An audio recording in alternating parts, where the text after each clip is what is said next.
it seems to be based on where the vessel is heading, that it seems that it's been that the search has been postponed now until southern summer, so probably around November of this year. This is not unexpected. The weather tends to get really quite bad in the southern Indian Ocean during the southern winter. So from about now, it becomes a little bit difficult. It becomes a little bit difficult for the ships to remain down there. A little bit dangerous. So what you'll see is that these big storm systems tend to move from the west to the east, so they move in an easterly direction, and there's just one after the other after the other. During the winter months, they start to creep further and further north, and also the conditions will deteriorate further. So you're looking at pretty big seas, 2, 3, 4, 5 meters, and just regular bad weather.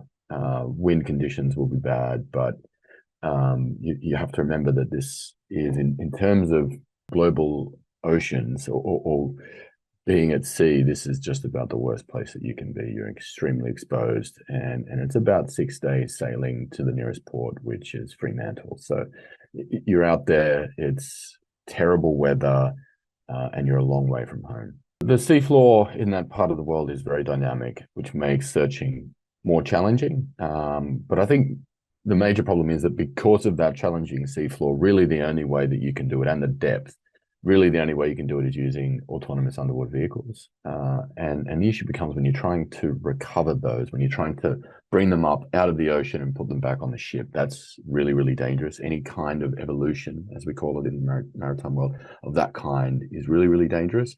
And then when you compound that by just foul weather, it makes it almost impossible to do safely. And so the ships will need to leave. And we saw that during the initial part of the search. We were doing a different technique of searching, which was using a deep tow. So this is a big piece of sonar equipment that's connected to the ship via a cable.